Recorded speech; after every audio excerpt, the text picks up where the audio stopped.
Aujourd'hui, on va se parler de vocal fry, donc de friture vocale en français. Et c'est un sujet qu'on me pose souvent, donc c'est quoi? Comment bien réussir? Alors aujourd'hui, dans cette capsule, je vais te présenter 5 exercices qui vont t'aider à bien le réussir. Donc reste avec moi, on s'en parle dans quelques instants. Mon nom est Tricia Turcotte, je suis professeure de chant et coach vocal ultra passionnée depuis 2012. Je t'invite d'ailleurs à aller t'abonner à ma chaîne dès maintenant si ce n'est pas déjà fait et à aller activer la petite cloche pour ne rien manquer des prochaines capsules qui vont sortir ici même. Donc, le vocal fry, pourquoi on l'utilise? C'est quoi? En fait, c'est vraiment les cordes vocales qui vont être relâchées, donc vraiment relax et qui vont être accolées. Alors, souvent, on va utiliser le vocal fry comme exercice de réhabilitation quand on a la voix un petit peu plus fatiguée, on a la voix un petit peu plus enrouée et même des fois avant de commencer notre chant et aussi comme cool down parfois à la fin après avoir chanté finalement. Et qu'est-ce que ça fait ça? Étant donné que les cordes vocales sont relâchées, je ne force pas. Souvent quand on l'écoute au son, on dirait qu'il y a une tension, mais non, il faut vraiment être relax. Il faut faire attention aussi de ne pas pousser trop d'air quand on fait ça, parce que ça va être difficile d'aller bien le réussir. Donc, ça va être souvent utilisé comme effet devant une voyelle, principalement en début de phrase. Des fois, on peut le retrouver aussi en fin de phrase. Et c'est souvent devant une voyelle, par exemple, I en anglais, on va aller comme un peu ce que j'appelle rouler la note.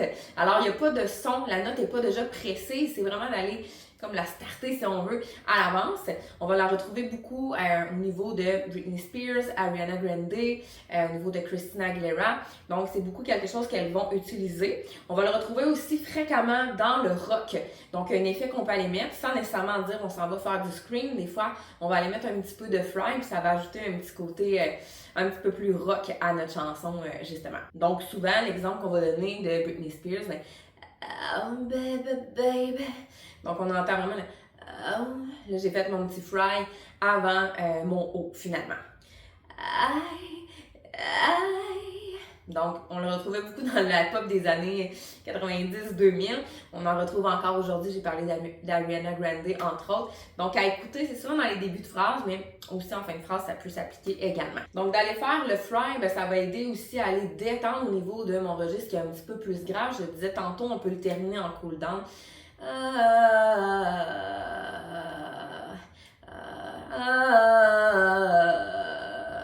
Comme je pourrais juste faire donc me promener en sirène pour aller le faire. Là, tu te dis peut-être, ouais, mais j'arrive pas à faire ça.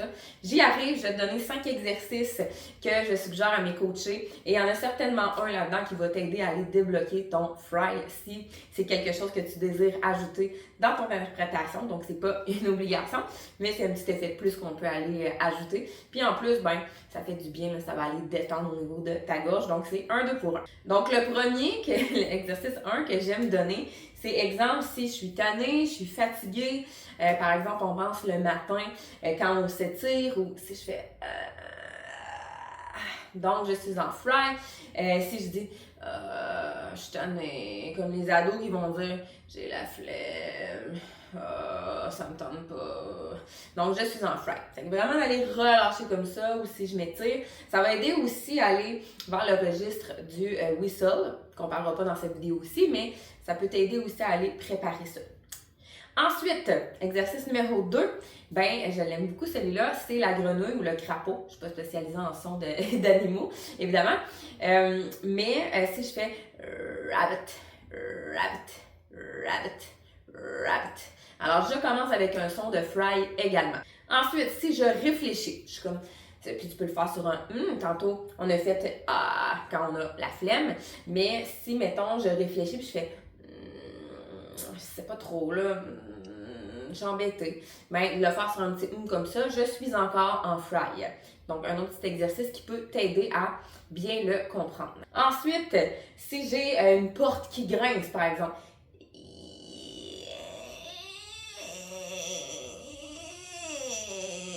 donc dans un film d'épouvante, ça peut aider ça aussi à aller bien placer mon fry. Et finalement, si je force après quelque chose qui est lourd, c'est donc bien lourd.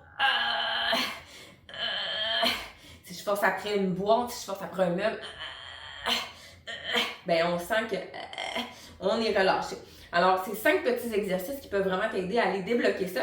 Tu me diras, toi, si tu les essaies, lequel a fonctionné le mieux pour toi. Et ben, on se dit à très bientôt pour une prochaine capsule vocale. Bye!